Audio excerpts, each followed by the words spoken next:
Well, good morning. We've now been through 2 weeks of bedroom talk. Well, one of those weeks or one of those days we did living room talk. And I hope that you're really enjoying our talks that we've been having. And so we hope to continue on, and we hope that we'll be putting these on YouTube. We'll start a YouTube channel, and because our viewership has been quite good. Yeah. So thank you for listening to us and hearing what we have to talk about. And there has just been so much in just these 2 weeks because we record ahead of time. So, and it's almost daily that there's something to be talking about. Although we don't really want to hit on, the petty things. We Right. want to hit on what the real issues are. And We've had so many conversations you haven't been part of. We got a lot of catching up to do. really, And there's new really, stuff in the news every day. So, yeah.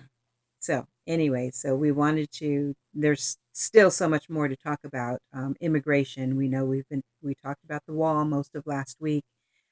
These past couple have just been about the oil situation, but there's still so much more in-depth things about immigration to talk about yeah. that we've been discussing Yeah, together. it seems like we're going on and on, but there's a lot to talk about. There's a lot of kind of sub issues with immigration.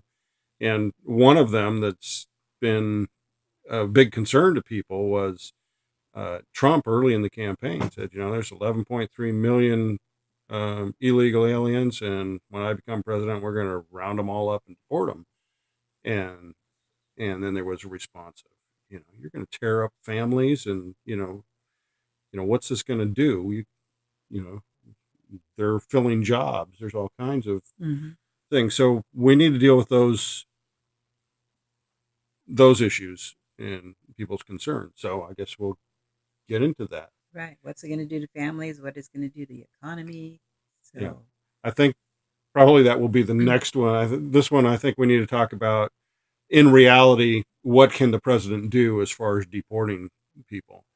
Um, the idea that on one day you can round up 11 million people and cross the border with them, not going to or all the happen. various borders, or send them on planes back to wherever they came from.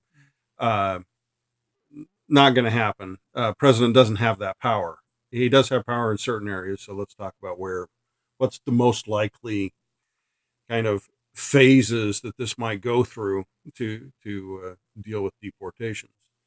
The first would be the border.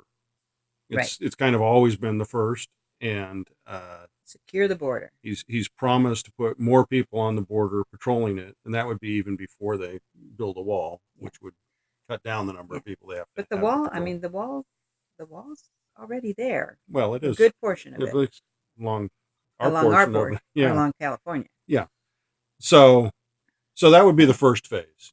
Mhm. Uh, Greater enforcement of the border, which would deal with new people coming across, Right. It'll and deter that. could be quite effective.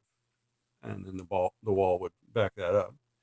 Um, so the next would be, he talked a lot about um, the criminal element and people that the rapists and murderers and such, and then he's been accused of calling All every illegals are rapists and murders right, and or every drug Hispanic dealers. is a, and that's not what he was saying. He was saying that's the ones he's concerned most about, and Hmm. that's the ones he has the most control over. Um, Obviously, people that have been incarcerated, um, they can check their immigration status, and they can choose to deport them. In some cases, they choose to deport them right away. In some cases, they choose not to deport them because our border's so weak, they'll be right back across the border. Right. So, uh, if the border's enforced, then they have the option of deporting them, uh, and that can take care of some of the some of the worst problems that we have, and the worst horror stories that we have. Um, so we have, but the idea that that doesn't break up families isn't necessarily true. Um, you know, if a man is deported or a woman is deported, that's somebody's husband or wife Wife or mother. or mother or son or something.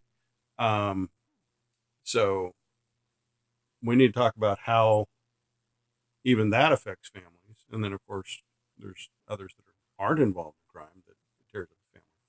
So Mm. we're into our time. We try and keep these short. So next time we want to talk about Lori, Yeah.